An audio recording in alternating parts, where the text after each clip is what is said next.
You guys want to hear something cool? 31,000. 31,000 subscribers is what we now have on this podcast. And that could not have happened, obviously, without you all. So last Saturday, we did a 10,000 subscriber episode. We're now at 31,000. This podcast really is more than just a podcast. It's a movement of multicultural people, multicultural club members, and non-multicultural club members who are digging what it is that we're talking about.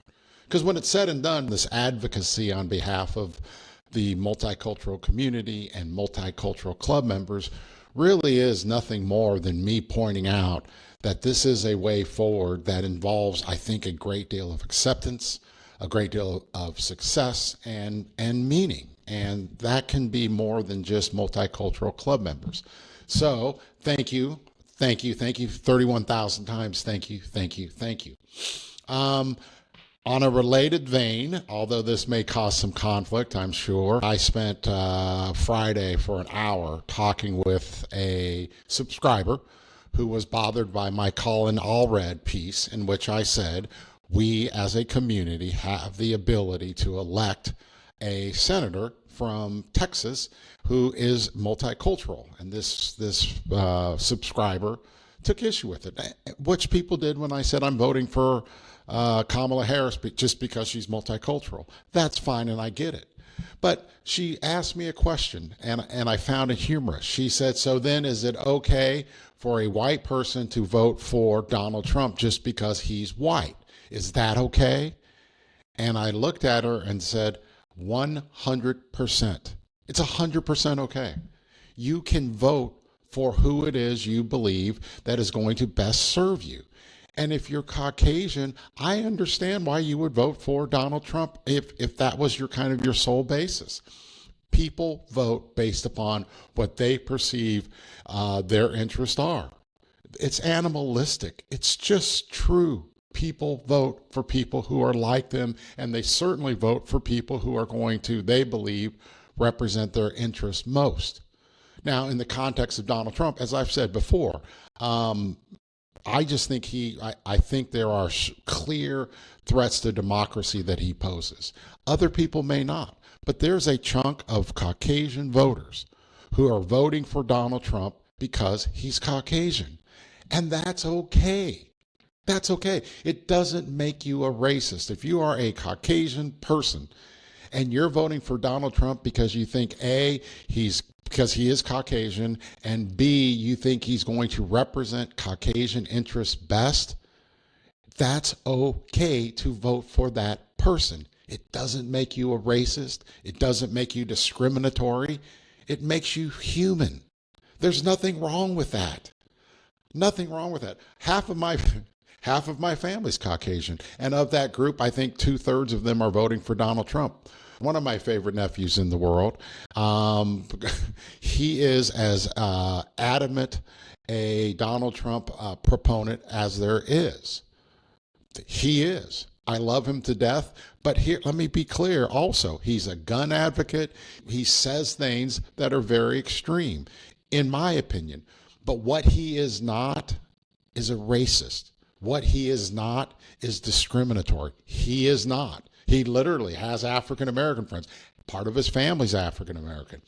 Part of his family's multicultural. He is not a racist. He does not discriminate based upon race. He's a good person.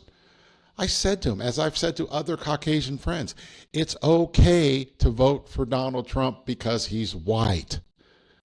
That doesn't make you a racist. Racist is, I don't like black people, I don't like Asians, I don't like Caucasians because of their ethnicity. I want to bring harm to them. That is racism. Racism isn't, I'm voting for someone who looks like me and makes me comfortable. That's not racism. That's just familiarity. It's important in this election. It's important in every election for us to recognize that people have a right to be who they are. People have a right to vote how they feel. And when you do that, when you allow someone to vote for the person or the issues that are important to them, they're entitled to that. It doesn't make them a racist. And if we close the door to conversations, this is why multiculturalism is so much better. It's because by being multicultural, we're open to discussions. If we close the door, if every Caucasian who votes for Donald Trump is a racist and there's nothing else to talk about, then we're not going to have conversations with that person. If you're a Democrat and you want to, again, in my case, I think Donald Trump threatens democracy. I can have conversations with Caucasian people who are for Donald Trump, and that conversation is more productive when I'm not calling them a racist. There are plenty of Caucasians who are willing to listen to this premise of Donald Trump being a threat to our democracy structurally. There are plenty of Caucasians that are willing to listen to that, but they're less willing to listen to it if you start the conversation off with, you're a racist because you're voting for the guy who most looks like you, who looks like your grandfather or your great-grandfather. There are structural differences in the argument, and those structural differences are important. I talked 2 weeks ago about my friend Andrea Hughes. Andrea is amazing. She's great. She's a club member. She's not a racist. When we talk about issues, her big issue is immigration. That doesn't make her a racist either. But when we have conversations about Donald Trump, and we have these conversations in the context that don't begin with, you're a blatant racist because you're voting for Donald Trump, something positive can happen. We could come to an understanding. I could maybe change her mind. Again, my issue with Trump speaks directly to the issue of democracy, speaks to the issue of the courts and court systems. It's not that he's Caucasian. It's not that he's advocating for Caucasians. As I've said over and over, I voted for President Barack Obama because he was multicultural. Does that make me a racist? Now, I know some of you in your DMs have said, yes, it does, but it does not. It does not. I'm voting for Kamala Harris because she's multicultural. Does that make me a racist? It does not. It just simply says I'm voting for that person who I believe is going to best represent my family, my interest in my community. Colin Allred is great. I don't know much about him beyond the fact that he's multicultural, and that's good enough for me. We should have enough respect, and we should have enough dignity to allow Caucasian people to vote for the white guy because he's a white guy. Doesn't make them racist. By the way, and I've blown this over and over again, like and subscribe.